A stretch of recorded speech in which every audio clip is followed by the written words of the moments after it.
Hi, guys, and welcome to the Shrewsbury Biscuit podcast. I'm Alex Whiteley. Thank you so much for tuning in. And today I'm sitting with Derek Willis. I want to say thank you to Mike Street, who sorted this out, this interview. He's a great guy. We've kind of been playing this version of chess that goes along on Gmail. We're like, yeah, we should meet for a cup of tea or coffee, and we should definitely talk about some of the things you work on, because he does work on an awful lot in and around Shrewsbury, but we've never actually met for a coffee yet. So yeah, this is the first. And we have a game, Nev and I, whenever we meet, of how many seconds is it before you meet someone who knows Nev? I know, just everyone in Shrewsbury knows him, don't they? I called him Mike as well. That's because and that was my really subtle way of going. It's Nev, not Mike. The reason being is I get press releases off Mike Streetley, who's also a great guy, and Neville Street. So that's the confusion there. So both great guys, both do great work in promoting amazing shows and productions and press releases around Shrewsbury and Shropshire. But Derek, thank you so much for joining us today. Short notice as well. We planned this yesterday.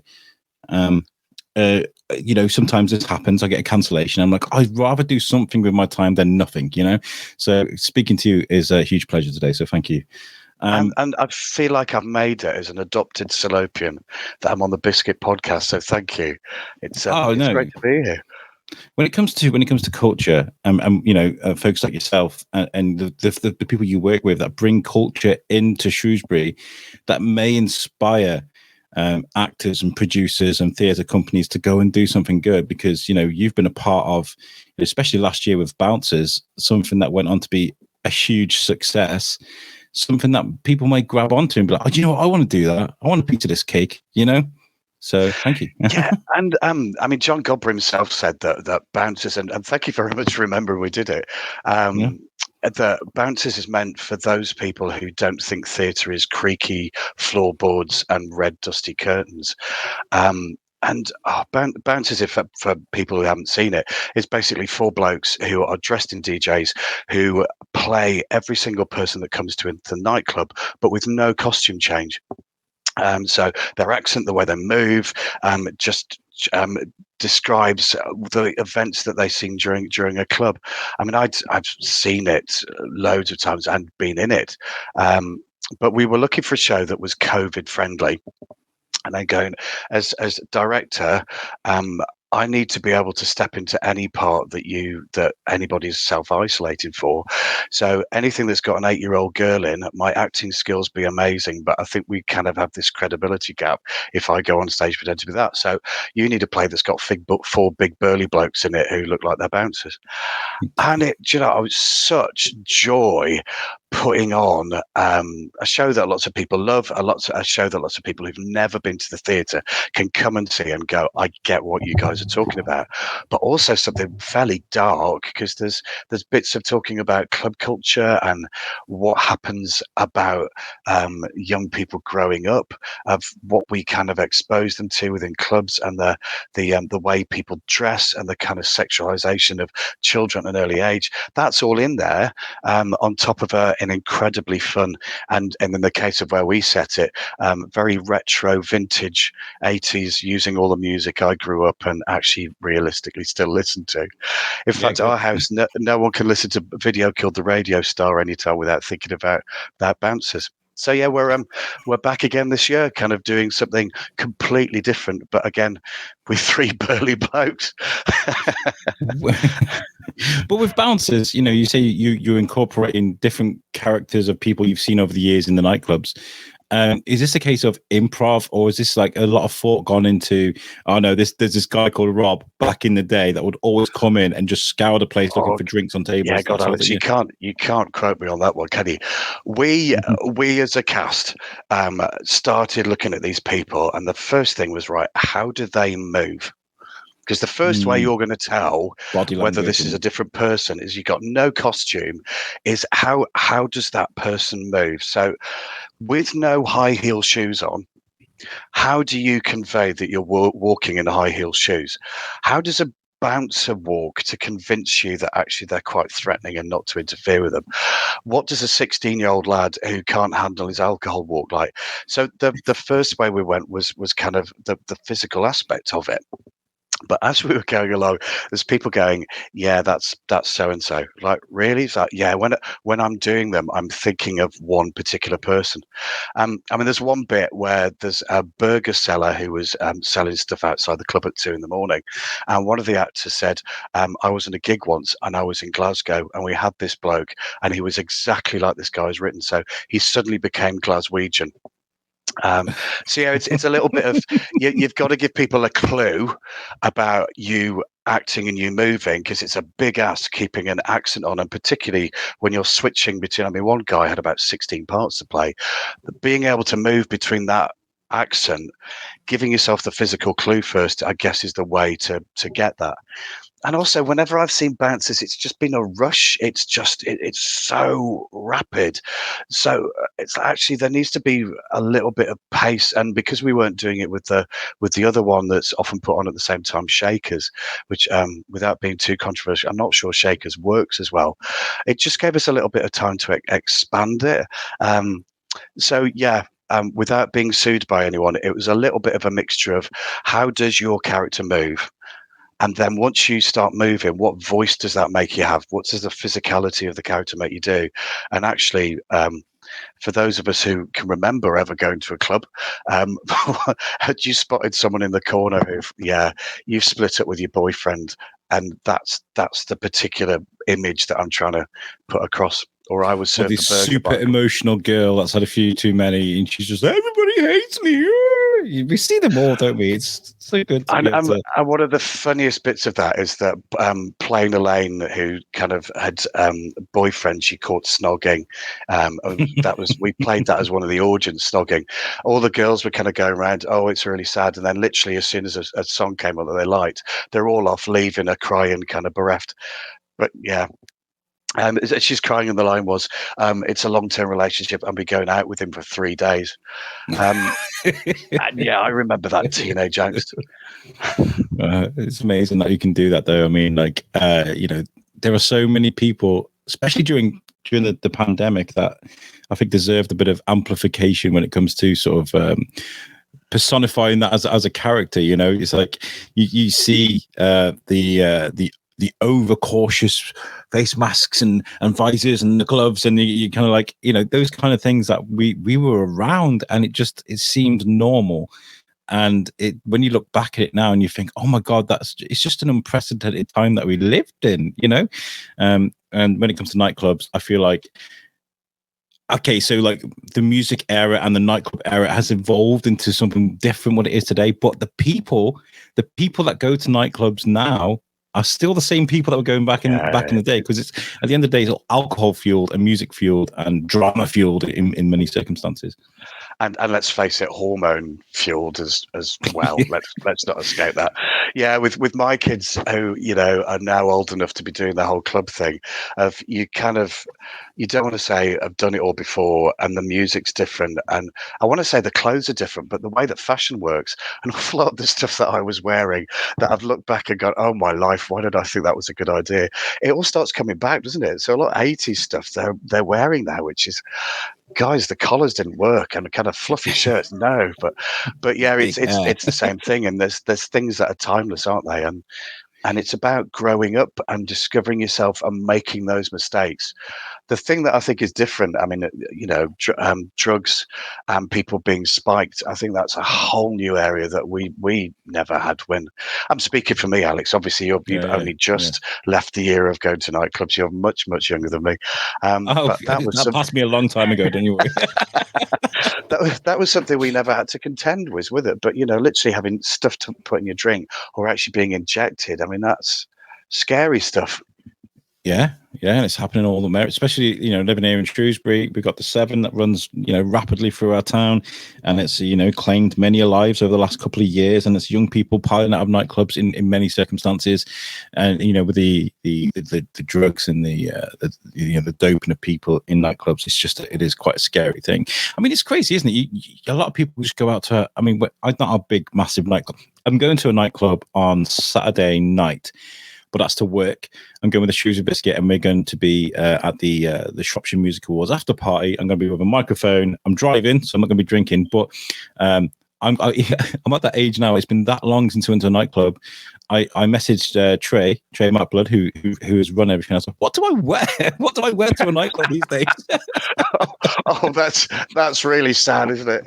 I know. What does one wear to go to such events these days? I mean, I've gone past the point. I'm 36 years old. I don't care anymore. I'm sat here in a Vikings jersey on the Shrewsbury Biscuit. I'm past the point of caring what I look like anymore. But like, nightclubs are different, aren't they? They're a different breed. And so I'll tell you what we'll do.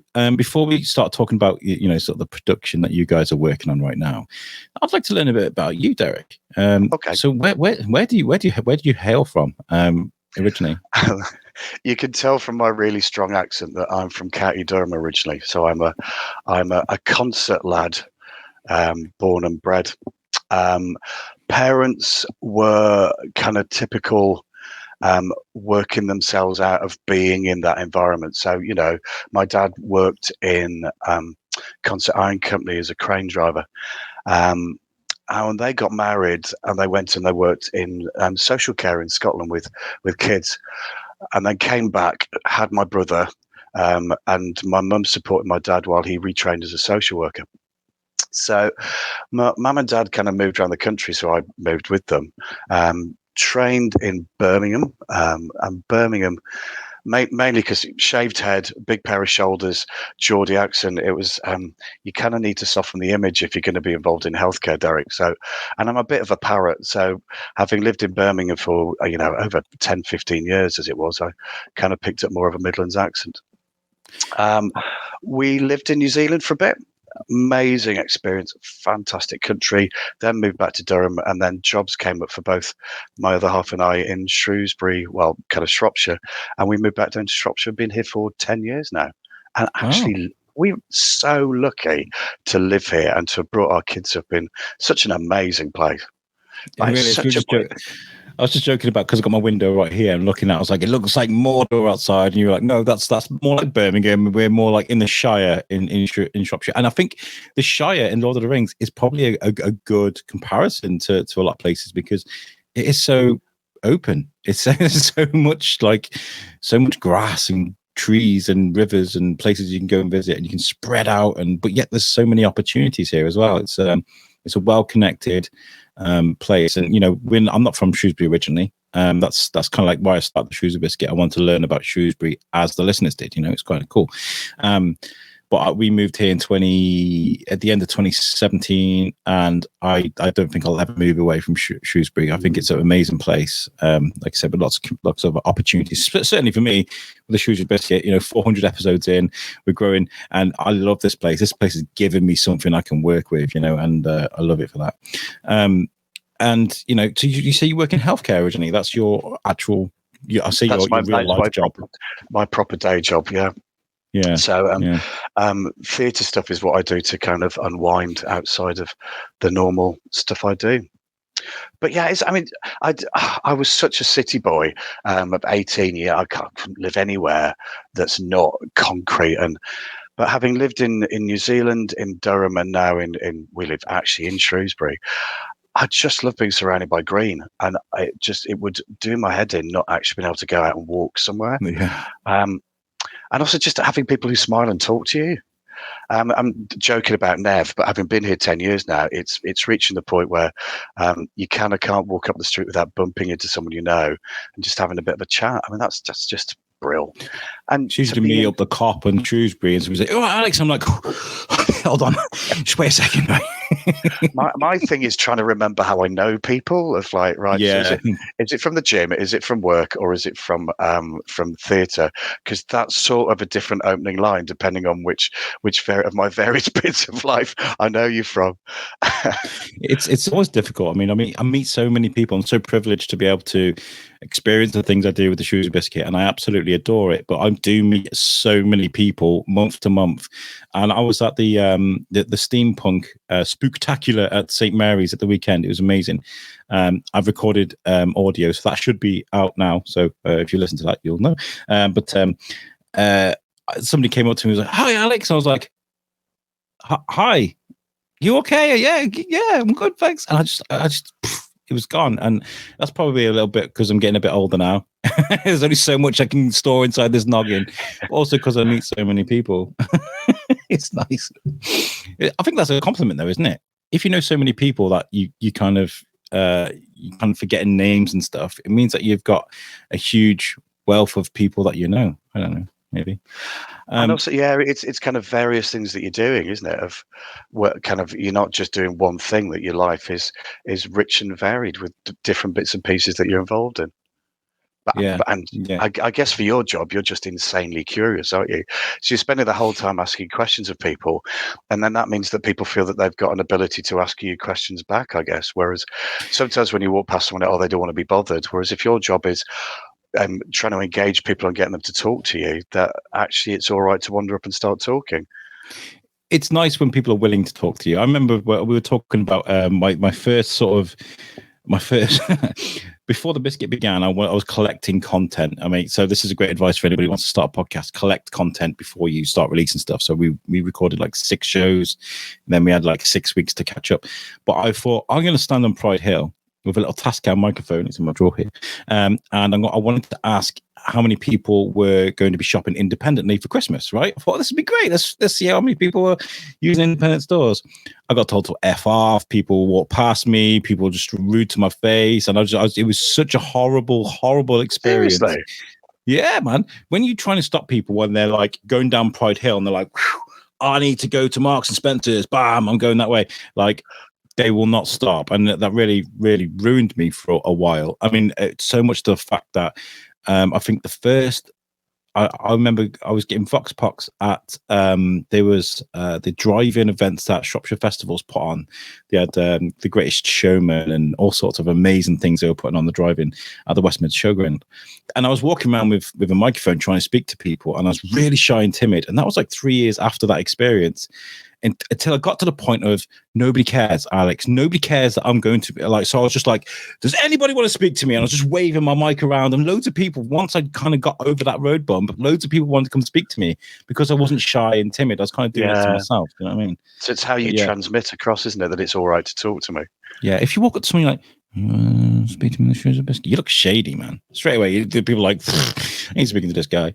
So it takes you a while once you have that knock. But Shrewsbury is a good place for that, though. You realise that it was me that was sort of amplifying myself in a negative way, not the other way around.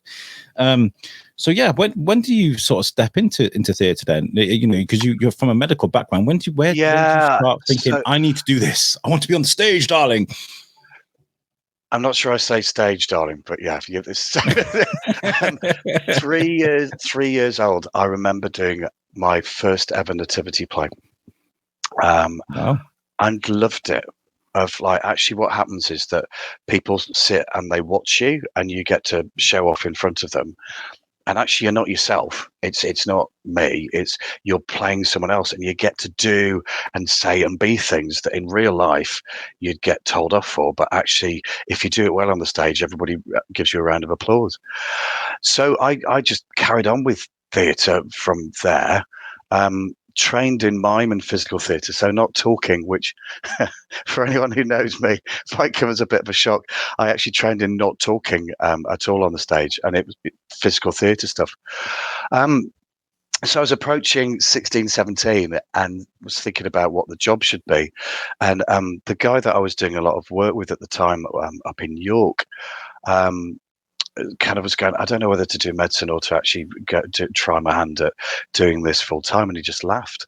And he's like, do you know how much time I actually spend working? What you need to do is you need to have something that's the fallback.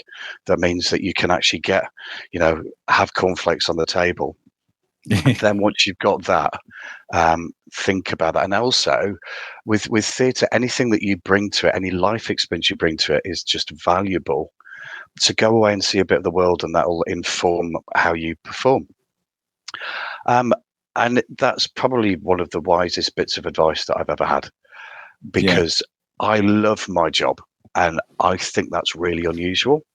Love what I do, and my hobby, which is so different from what I do during the day, helps me do that job better. a lot of the people who I've seen who've taken the thing that they love as their hobby and made it into their career, they've stopped loving it because it's Ah, ended up being the day job. And also, I'm not the kind of person that can cope really well with, I don't know when the next bit of work's coming. So you kind of jog on, and then suddenly a whole bit of work is you're busy for 8 weeks, and then you have nothing. And also, I'd say that a lot of what I've learned in theatre about communication, about the way you come across, that for teacher communication skills, about how to talk to people, is just valuable. So there is quite a lot of crossover. So a lot of my job is teaching medical students and nurses and trained staff of how do you have difficult conversations with people.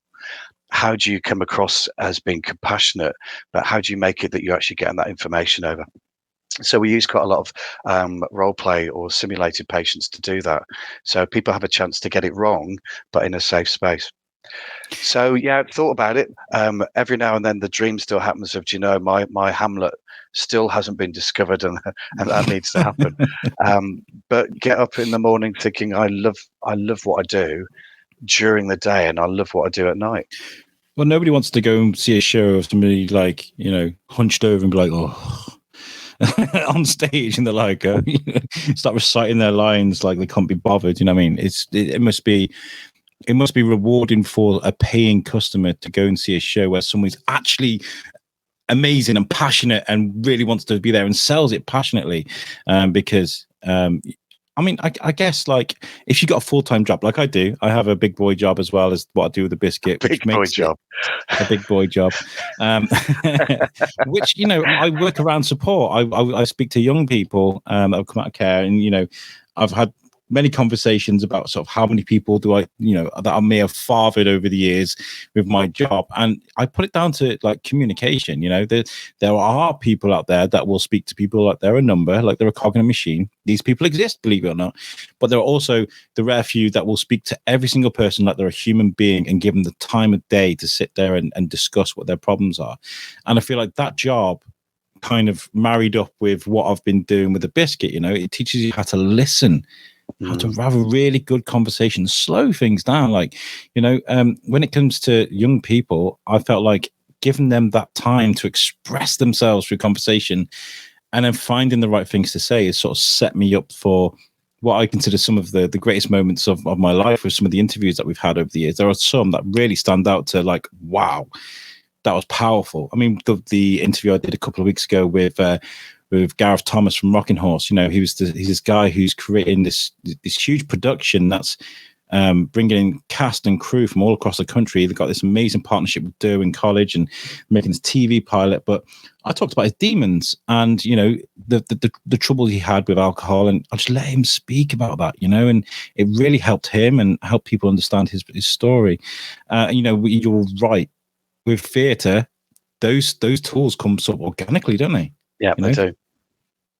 And so, yeah, it's kind of interesting how your job's kind of got a similar thing of actually my hobby feeds into my job, but my job feeds into my hobby. And actually, the most important thing that you learn about communication is shut up. And if you want people to feel like they've been valued, giving a person an opportunity to actually talk is just really valuable. Because I mean, a lot of discussion that we have at the minute, kind of publicly, is a person with their point of view just trying to shove it into someone's throat. And I am right. There is no possibility that actually you could have anything to tell me.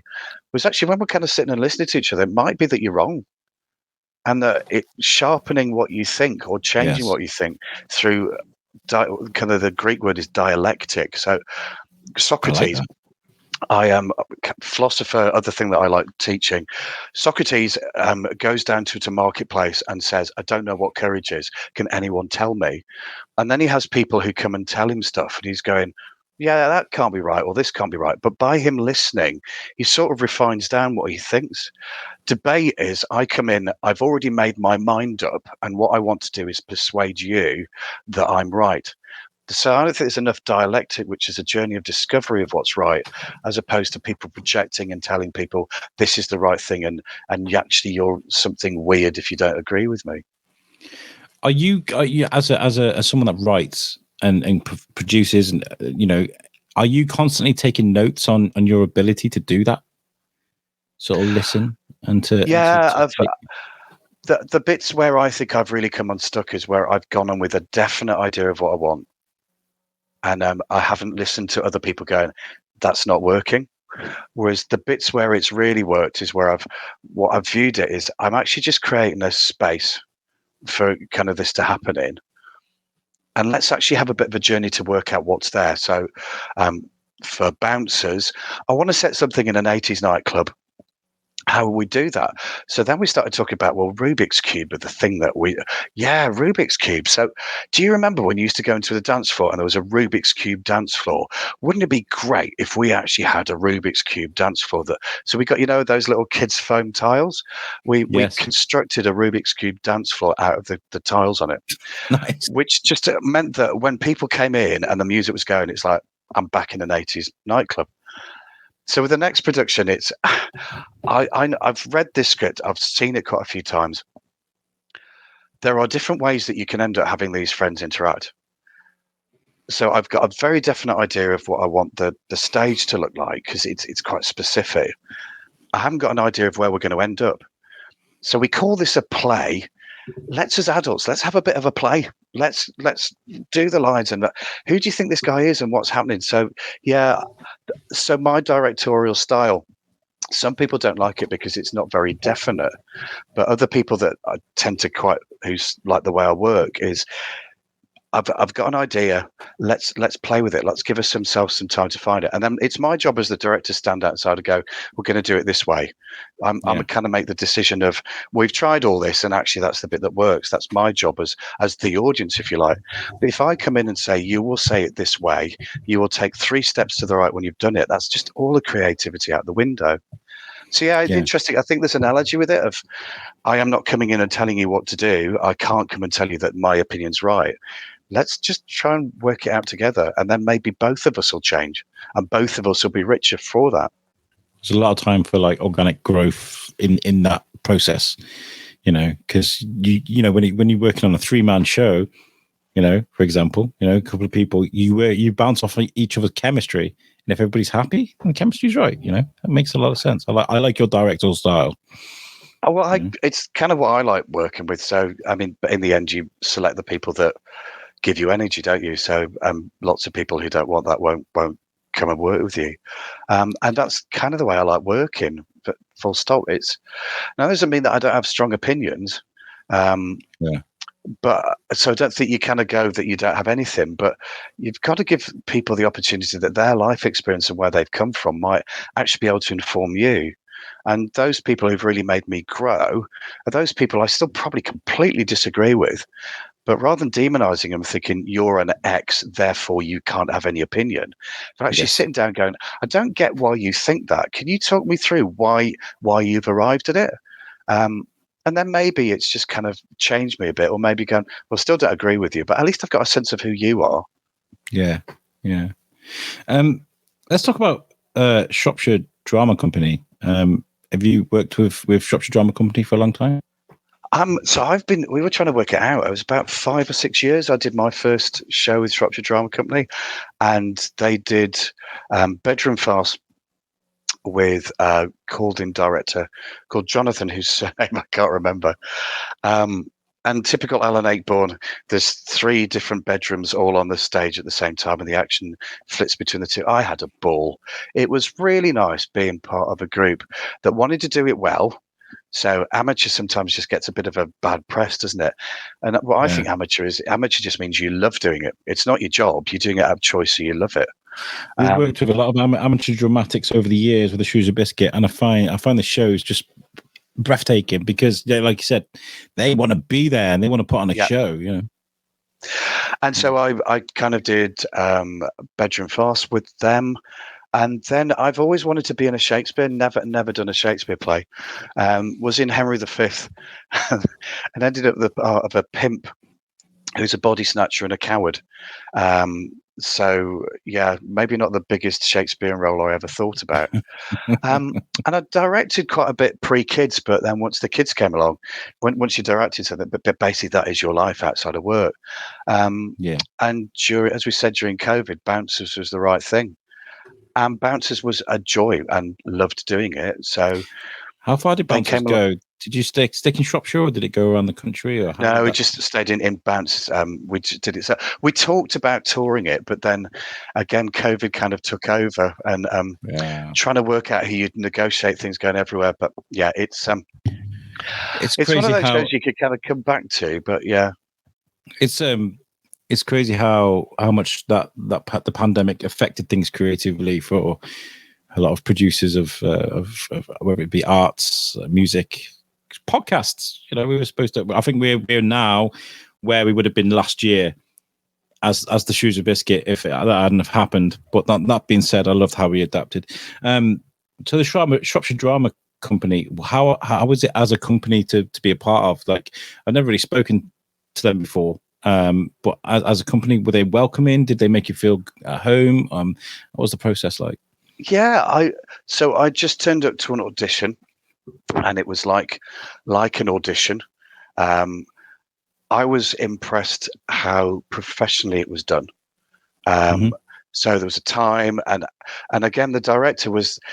I'm bothered about whether you can act. I want you to be act, but actually, part of this is, can I imagine you're that can you bring something to the character that you're at?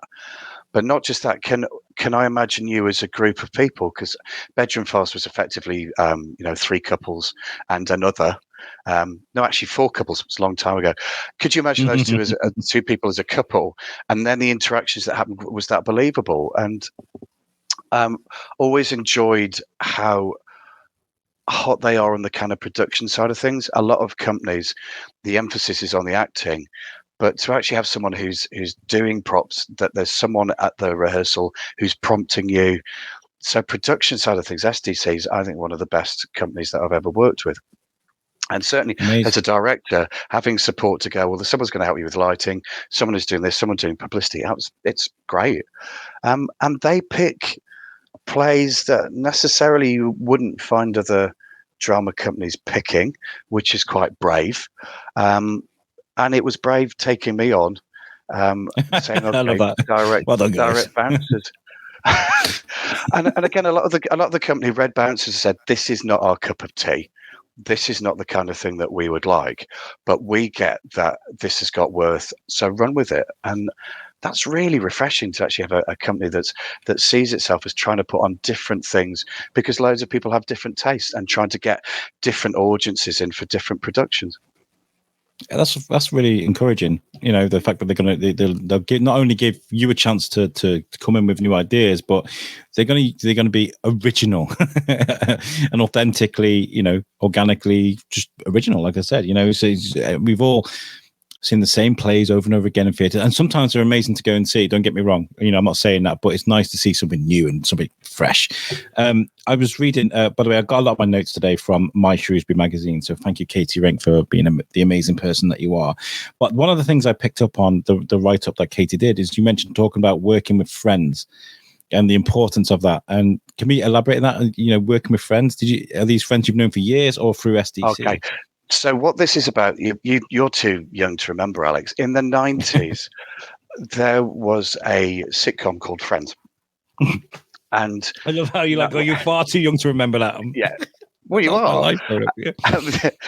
So there was a real, I remember kind of having my first jobs working in hospitals when that was coming out, and we would get home and watch Friends.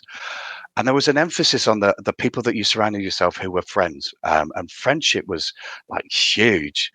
And this play art was written at that time, written in French, and it was a woman looking in on male friendship and writing a play on what she perceived male friendship was like in its warts and all. And Christopher Hampton, who's quite famous English playwright, took that and translated it when it came to the West End in the 90s. So it had Albert Finney, Tom Courtney, and Ken Stott as the first three actors that did it. And it just took off. And they'd done this play going, we didn't think it was very funny. But we started performing it, and people were howling with laughter at what we're doing. And then afterwards, we were kind of saying, "Well, why were you laughing at such a dark line?" It said, "Because I said that to my best mate," or "That's how I am with my friendship." So this is a play about friends. Obviously, you can call it friends because copyright reasons. Art. It just so happens that these three friends, one of them buys a painting, and the painting costs thousands of euros, and it's white on a canvas 5 foot by 4 on a white background with white stripes on it. So objectively, there's nothing on there. And so this guy, who's a bit nouveau rich, who's sort of, one of the friends says, buys his way into being accepted, shows this painting to his friends. And they have the option of, do I actually tell him that I hate it and I think it's rubbish? Or do I lie? And what are the consequences of that? And that basically is the whole plot of it, of going, in the end, is friendship actually about being completely honest with the people that we call friends? Or does lying keep a friendship afloat? And actually, how much are you allowed to disagree with your friends? And is it giving in when you say, I accept you like it, I don't like it, let's just move on? So we read it, and the three that are kind of the actors that audition were going, this is such an exciting play, we want to do it. And then as they were reading, I was going, this is going to be so hard to do. There's 64 pages of lines to remember. There's one speech that is 3 pages long, which has 3 full stops in it. So the guy just literally has to go hell for leather all the way through. And actually, we're going to have to dig really deep to try and find out, A, why these people are friends in the first place, but B, who's the sympathetic one in this? Because I didn't want it to have one baddie and 2 goodies. I wanted you to come away from watching the show going, do you know what? There's a little bit of good and bad in all 3 of them, and I get where all 3 of them are coming from. So yeah, so that's where the friends comes in, is that I've said it basically, this is Friends gone wrong. So, at the end of the half an hour, Phoebe and Chandler would fall out about something, and then literally 2 minutes later, it'll be all resolved by the time you get to the end of the sitcom. Yeah. This is just a little bit more raw and bleak, but also bleakly funny about what happens when friendship goes wrong. I love the idea of it. I love the idea of it simply because, I mean, I know Friends is getting a lot of hate at the moment. I don't know why. I mean, it was up in the era, but I do like Friends, and we grew up. It was a Friday night on Channel 4. There'd be, I think it was, there was Friends, Frasier, and then South Park. They were like, that was the evening for me. I was on there. Friday. Yeah, it was we amazing. Called in with pizza to kind of get that every night that we sat and watched it. Yeah, and then I think there's Trigger Happy TV as well. I used to love that. That was the perfect evening for me. That was the perfect, and I grew up with that. But also, I'm a bloke, right? And I've got blokey friends, and some of my best friends, I will text the most vile things to, and it does get dark, but it's with love. There is a song called Frank Carter and the Rattlesnakes, and it's called "I Hate You," and it's vile. It is ridiculously horrible. And I sent it to my best friend, and I was like, this is what I think of you. And he just laughed about it, because that's the kind of human blokes have. I mean, I don't mean to stereotype every bloke out there, but somebody looking on the outside on some friendships that guys have might be mortified. And I love that this is what this represents, Brian Cox, the guy that's in Succession, really famous Scottish actor. He was in the Broadway version of this, and he said it took a woman to stand outside blokes and to describe what it looks like from a distance. So because that's not who she is, she can't go, oh, it's all right, because that's what we do, isn't it? She was standing out going, do you know how that looks if you're standing outside of this? Yeah. So it's not if someone can cope with it, the banter that you've got, that it's much deeper of actually, if I don't like something that you do, does that mean I don't like you? Can I separate your tastes, your actions from who you actually are? And then a little bit about controlling, about so there's one guy that's really controlling and can't cope with the fact his friend does something that he wouldn't do. Then there's one guy who's just a peacemaker, who's trying to make everybody get on with everybody, who in the end, that is just completely irritating. It's like, well, what do you think? Oh, well, what do you think back? No. Let's calm down, lads. Let's calm down. You calm down. Yeah. So we all kind of went round and go, okay, cards on the table. Which of these three characters are you? And we all went, it depends on the circumstances. There's a bit of each of them that are me. And that's what makes this so good.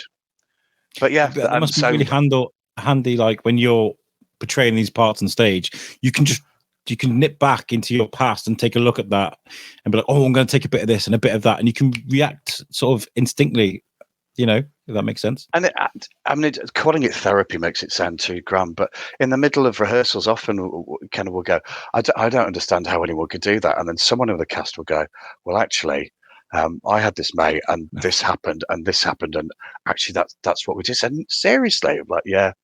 So again, small cast. It's only 3 blokes. Me as the director, and my other half is stage managing, which is fantastic. And Sadie is our props and basically everything that we need to have on the stage. She's gone off and bought for us. Really tight, nice little cast. And I'll miss them. With 2 or 3 weeks to go, with 3 rehearsals, you kind of get to know each other really well. And then suddenly when the show's over, it sort of ends. But if you haven't seen Friends, it's just one of those shows you kind of need to have seen. And if you have, come and see whether you agree with the take we've taken on the 3 different characters. I'd be interested to see who when people come out of going, I really hate Mark, but I really love Ivan, or whether it's kind of changes. So yeah, interesting play. Nice. I mean, so it's playing at the Walker Theatre, isn't it? At the Severn Theatre. Walker Theatre, 9th to 12th of November. And what we're doing as well, and part of the proceeds are going to Severn Hospice. So Not only are you coming to see great theatre, you're actually supporting a really great charity by coming along. When it comes to trying to find a venue for this thing, does it always naturally fall Theatre Severn? That's where we've got to do it. Or are there other places around Shropshire that you can try and sell this to and try and take it around? Well, we did a thing called 41 Crowns, which obviously is now 42 Crowns, which was like the Kings and Queens of England. And one of our crew, Michelle, with Nev, wrote an hour's kind of collection of poetry, songs, speeches, just as a review. So we went to the old post office, which everybody in Shropshire knows as OPO. So I know it was OPO, and we went into their back room. They've just got a little. They've got a really good room at the back, haven't they? It's huge. Yeah, nice. So we performed that as a kind of trial to go, does this work? So only seats 60 people. If the performance is awful, you can play them with alcohol, so they'll laugh at anything. But the feedback we got was really, really positive. So yeah, we've rewritten it to mean that there's now 42 Crowns rather than 41. And that's one of the things we're thinking about maybe next time, is that we tour that. But that's not officially announced, but that might be. So you're right. There's this. Why do you always go to this venue? When you do something like art, which is going to depend on lighting, because it's the same set, it's 3 rooms, but the same set, and the lighting and the picture that's on the wall, that's the way that you know that you're in the different person's So you need house. a good stage to do that. You need a well-built. Yeah. And also, Jared Jackson, who's with Notorious Jig, is composing the music for us. So to be able to kind of make the music come across well, you kind of need a good sound system. So yeah, he's Jared. My take was, I kind of want Vision On from the 70s, that thing with the vibraphone, mixed with Amelie.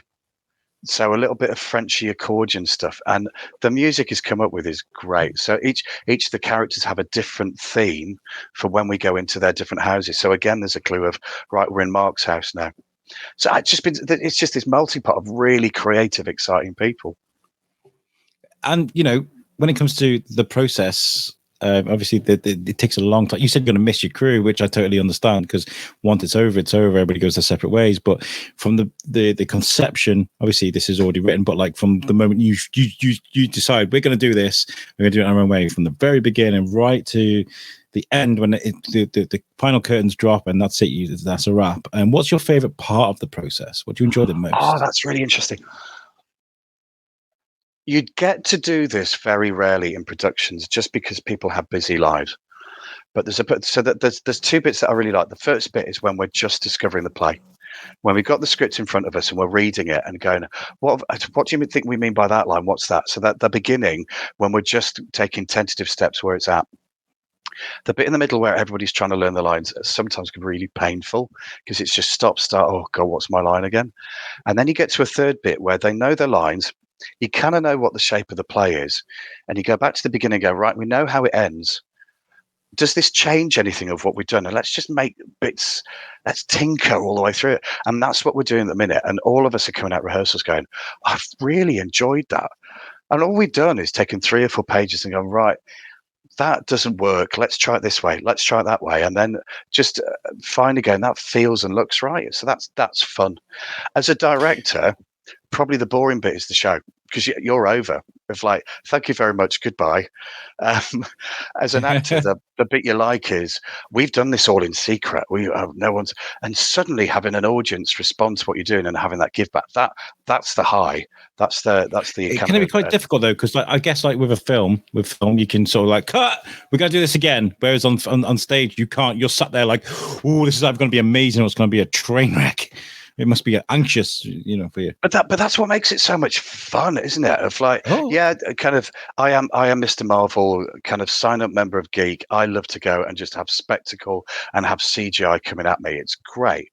But there's this pre-prescribed story which is already there that, in some senses, I as an audience member don't really take any part in. What you do is when you come to a live event, live music, live poetry, live anything, you've willing to give up your time, and that person standing on there can see you. And together, you're going to have this creative thing of let's tell a story. Or let's experience this music together, which is a story. And I'm going to give this to you, which is making me quite vulnerable.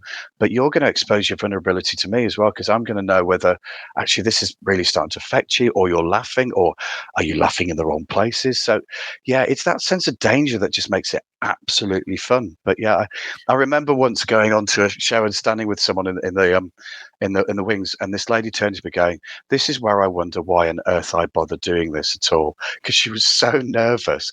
It's like, but no, once you get on, it's like, yeah, it started. It's about to start on the nervous bit.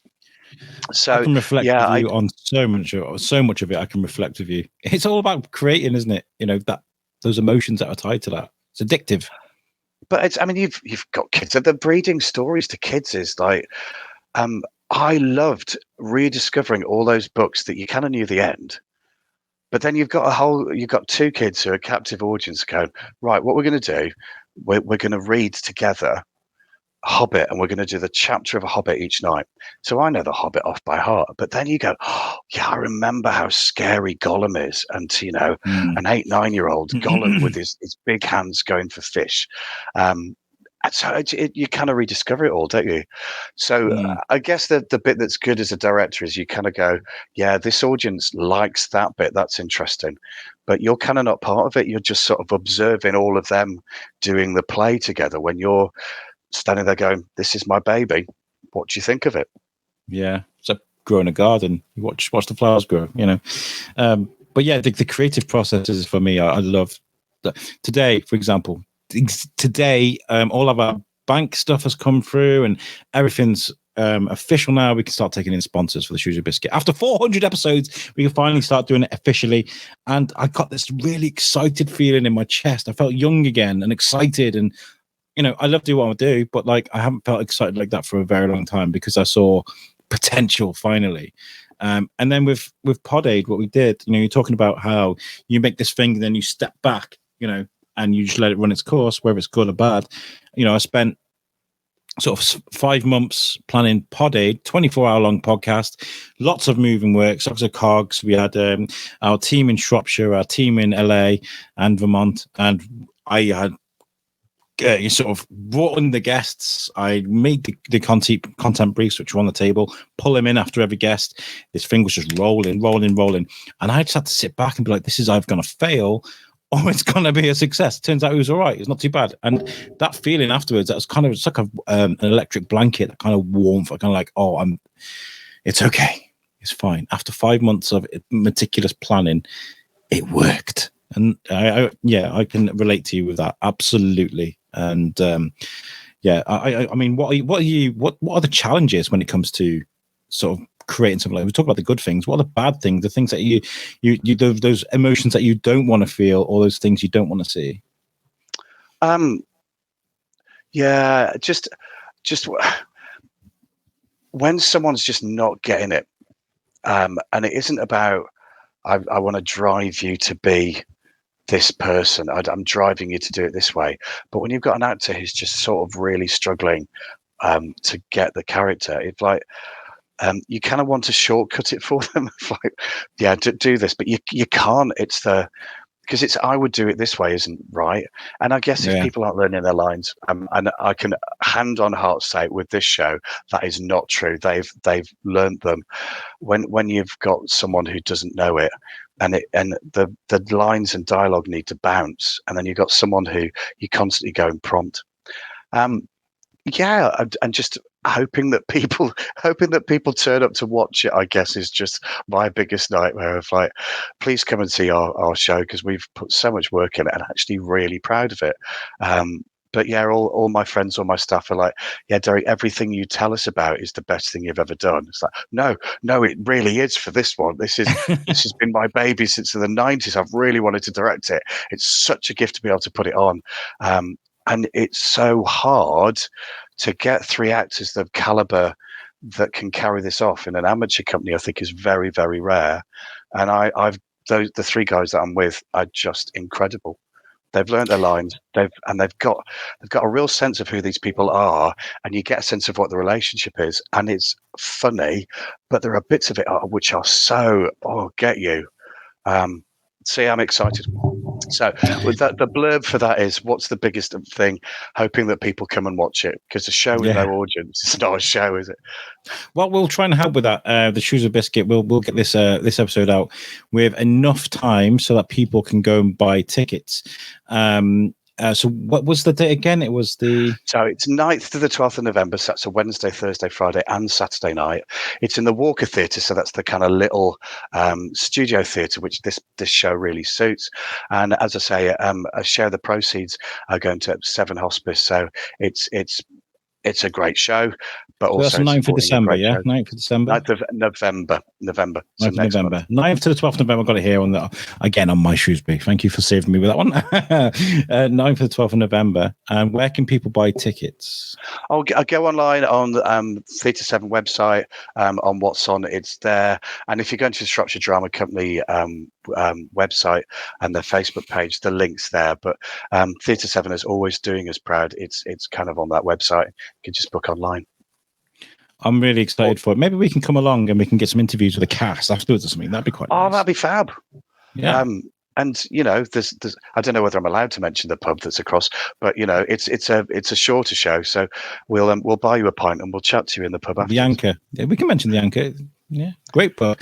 Whenever we go to see things, when's the last thing we went to watch at Theatre Severn? It was Chris Ramsey, Geordie comedian, because he's one of. No, he's from Sunderland. He's not a Geordie. Oh, he's not a Geordie. I don't know. It's weird when you're not from that area of England. You hear that accent, and you're like, "Oh, I'm Chris Ramsey." You just automatically think, "Oh, he's a Geordie." But yeah, okay. He's a Mackem, as we call them up there. A Mackem, I like that. So Sunderland is the place where everything used to get sent off from the shipyards. So it was called Mackem and Packham. So then in the Geordie accent, it was Mackem and Packham, and then it ended just being Mackem. So any from Sunderland is called a Mackem. People from Newcastle are called Geordie because the most common name was George. So anyone who came from Newcastle, I mean, Geordie is what you call someone in George and Newcastle. So if you didn't know your name, you'd just call you Geordie, because the bets were you probably were Geordie from Newcastle. So it's Newcastle is Geordie and Mackem is Sunderland. Trust me to pull that one off from a guy from Durham to be like. I was going to say it's a little bit niche in Shropshire, isn't it? Like anyone cares down here. I guess that's a typical Whiteleyism. It's like kind of black country in Birmingham. They people in the black get very upset if you say they've got a Birmingham accent, because it's and it's true, they are widely different cultures, aren't they? But there's this guy. I'm not. I'm not going to mention his name because he's not a professional. He's just somebody I know on Facebook. But I love my NFL, as you can see, and he's a big New York Giants fan. And he's got like a Geordie accent. Don't know if he's from Newcastle, but he's got a Geordie accent. And he wears a snack helmet. If you've ever if anybody follows the NFL, they do snack helmets, and there's like a bucket that you can put in the top of it, and there's like got a hole at the top of the bucket of the helmet. And he puts this thing on as a helmet. And he's always like, "Go on, New York Giants, we gotta get you! Oh, it's amazing!" And he goes on these massive rants, and he is the most comical guy I've ever seen. And I think it's down to the accent because he goes absolutely nuts. So yeah, sorry, Newcastle, you do it for me. You really do. Yeah, my kids know if they're in trouble because I say wished. And wished is a real Geordie word. And yeah, when I go home to my mum and dad, I come back and I pick the accent up. So I can't thank you. And if you're going to say it, you put like at the end of it. How are you going like? Can you like? Are you like? Well, I'm like. Well, that's good, like, isn't it? Like, it is like. So yeah, and so I come to work. Everyone's going, "You've been home, haven't you?" Yeah, I'm sorry. I'll go back to my Midlands again. For on a podcast or something, retrain you. But I grew up in Wrexham, so La is still. I can't believe they still use it. But I've been watching Welcome to Wrexham, which is an amazing series, by the way. Whether you like football or not, watch Welcome to Wrexham. It's on Disney Plus. It's about Rob McElhenney and Ryan Reynolds buying Wrexham Football Club. But like you hear people talking, they're going to do great, and they La, and they still say it. And for years that was in my vocabulary, and it wasn't even a choice. It would just fall out. I'm glad to say I don't say that anymore because it used to annoy until me. You go back to Wrexham and then you'll grab it all back. Yeah. Well, do you know what? I really love art. I think it sounds like my cup of tea. I definitely will. If we can organise it, I'd love to. Even if we, sort of sit in the sides there somewhere, wherever it is, I'd love to come along and bring. I'll come and I'll buy you a pint. Yes, that sounds fantastic. See, that's the way it's your heart, isn't it? I think it's more the social convention of sitting around and just getting to know you guys in that sort of level, rather than being like, "Can we get a word for the biscuit?" There's a bit of a difference, isn't there, when sitting there with a pint rather than being there official. I'm going to be at the Mature Club in Wellington on Saturday night, really late as well, and I'm going to be there like stiff as a board with a microphone. Can I get a word for the biscuit? It's not really going to. Yeah, but I think what would be really interesting is after the show, having had the build up and then watch it, just go, okay, what do you think? What? Okay. And that's part of the fun of a play like this, is to go. It's not just that you've actually watched something; has it made you think? And who's the person that you're most like? Who do you think was right? Is there anyone that's right or wrong? Is it all right to buy a white painting and then for us all to say that we really hate it and be that honest? Or is it right to go, yeah, it's lovely, when you don't actually mean that at all? Maybe we could do that then. Maybe we can, if some people that are coming to watch it, rather than me shove a microphone and people just want to go and watch a show. But if you've got any friends or family that's coming to watch it that know nothing about it, maybe we can ask them who was right and who was wrong. Just for That'd you. Be really interesting. Yeah. Just so we can get some feedback from the listeners, from the viewers. That'd be really, really good. So, guys, make sure you, if I get a link, because this isn't going to go out for a couple of weeks, but if I can get a link for the tickets from you, I'll put it on Facebook. Okay. But yeah, go to Theatre Severn website, go to the Shropshire Drama Company website, and buy tickets for this, guys, because it sounds like a great show, and it raises money for Severn Hospice as well, which is a great cause, of course. Derek, you've been an amazing guest. I've really enjoyed chatting to you. You're welcome. You're welcome back anytime. You're welcome back anytime. Yeah. And thank you again to Neville, not Mike, for arranging this. Don't worry, he's on holiday. You won't hear this. It's fine. I know. Oh, by the way, he messaged me. He was like, because I said, you can come on too and have a chat. Because I'm on my way to Egypt. And I said to him, try not to eat too many mummies. And it was a Futurama joke, because I love Futurama. And if you watch Futurama, there's the one of the delicacies is eating million-old mummies. I made a Futurama joke at Neville's expense, so I really enjoyed that. Thank you. Did he get it? I explained to him. So if it was anything to do with Velvet Underground or mods, then he'd have utterly understood it. I'm not sure he's a Futurama guy, to be honest. Before we get out of here, do you mind if I do a bit of plugging for the biscuit? Absolutely fine. So, like I mentioned midway into the show, we can now officially bring in sponsors. It took a while for our bank and company's house stuff to sort of line up if you run a business, but now we can officially bring in sponsors. We are a registered CIC. We are an actual CIC. So any money that we make goes back into the show to help promote the show, because the way I see it is, the more listeners we have, the more we can promote things. So the way to get that is to put more money into marketing and production and stuff, so that's what we're going to be doing. We have a new process, and we can now feature 4 advertisements from local sponsored businesses in the show. So we can do 4 a show, very short adverts. We have an average of 1,200 listeners a month. Most of our demographic are in the Shropshire area or just outside, but we do have listeners internationally as well, as an exception. And the way we're going to be doing it is it's going to be £100 a month, which sounds like not a lot, but we do minimum 4 shows a month, so that's £25 an episode, which isn't an awful lot. We don't want to charge a lot to scalp companies or to make any money off it. Really, we want to help promote companies whilst making a little bit of money as well. So if you want to sponsor on the Shrewsbury Biscuit, we do have a loud voice, and it's a great way for people to hear about your businesses. Please email us, and our email is shrewsburybiscuitpodcast@gmail.com, or just message us on Facebook or Instagram, wherever you find us. We're really interested to speak to you. I'm trying to find some music at the moment. I want some lounge music so we can make some professional I'm a voice actor as well, so I can make professional adverts that sound great. So please get in touch. Derek, you've been a great guest. Thank you so much for joining me. Is there anything else we've missed? Is there anything you want to tell the listeners before we get out of here? Come and see the show, 9th to 12th of November. Yes. What I'll do is be in stick trouble around. if I don't end on it. Make sure you listen to the show. Buy your tickets, guys. It's for a great cause, and it sounds like a great show. I'll play the outro music. Stick around backstage, and I'll say goodbye to you properly. But thank you so much for listening, guys. Really appreciate your support, and we'll catch you guys next week. Where's the video? Here we go. Peace out, guys.